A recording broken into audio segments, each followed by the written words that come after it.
There are over 100,000 old age pensioners and 16,000 widows receiving pensions in Ireland, and for all there is a means test. Many of these depend solely on their pension, which at maximum for both categories is £4.65 new pence. But claimants for these pensions have to go through a tiresome and often humiliating procedure. An old person must first apply to the Department of Social Welfare, giving full particulars of their circumstances. There may be, and often is, a delay of 2 months, during which the claimant lives on his relatives or on charity. The department's form setting out the facts must be beyond the comprehension of many old people, with its complicated scale of payments depending on other sources of income. Well, my experience has been related to only one case. My father, for example, this time last year, last August to October, he was in a hospital in town. I got a number of letters from the accounts department asking me to surrender his pension book. I finally got, third or fourth letter was a demand that I forward a letter, or failing this, I would be liable for my father's debts. This I immediately took umbrage at. This, to my mind, was the worst possible form of intimidation. I then went to my union, the Irish Transport and General Workers Union, and made a strong complaint about it. We have a bureau there which deals in matters like this. But certainly, my experience would be that the average pensioner is not in touch with the rules, unaware of the rules. A layman can hardly understand them. And my father is 87 and is not very conversant with them anyway. They don't consider those things, you know. I was over 50 years working, and now they're trying to sidetrack me for a few bob a week. The greatest nonsense. It's not nonsense for them, but it's going to be nonsense for me. But I'm going to fight it. If there's a law in this country, I'm going to fight it. If the pensioner wants to appeal the reduction, he or she must then go along to one of the 310 pension committees set up under the auspices of local authorities. These committees examine the circumstances of each claimant. The rules for the means test are rough and ready, but most local authority committees fall over backwards to try to allow a claim to even a small amount of an old age pension because of the side benefits going with the holding of a book. Individual cases are often harrowing. For instance, the old person may have money put by for their burial, but this could be taken by a committee as too much capital, which would make a claimant ineligible for any pension. Although the committees are sympathetic, the atmosphere of investigation, where one old person is trying to explain a case to 4 or 5 strangers, however well disposed, must be intimidating.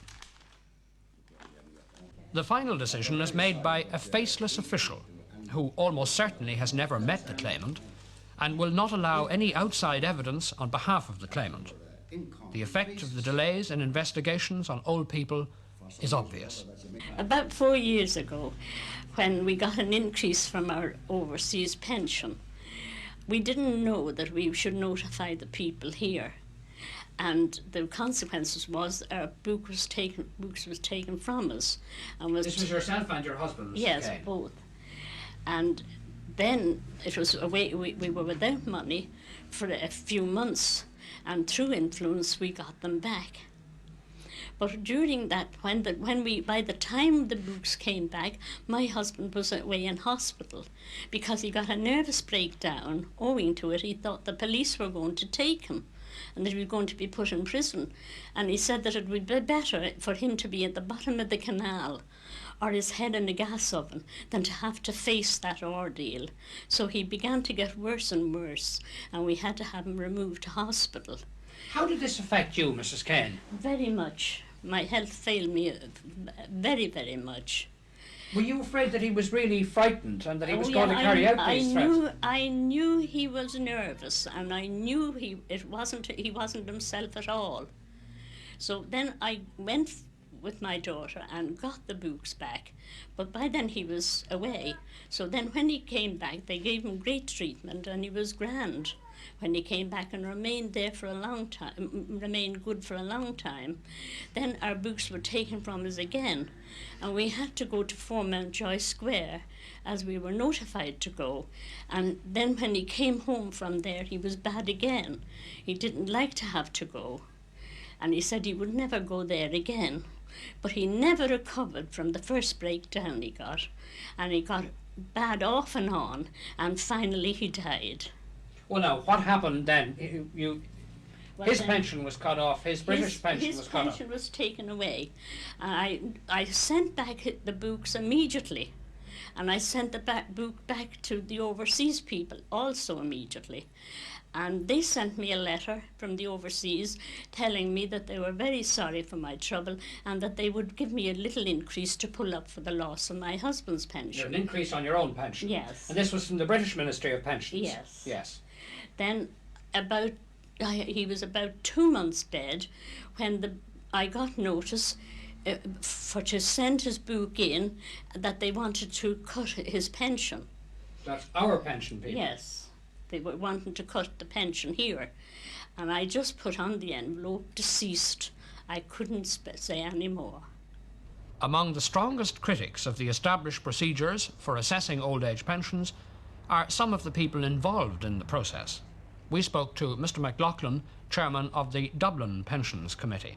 Well, it could be improved in such a way that when we passed the old age pensions here, sent back the form, that they could at least within 1 week receive their old age pension.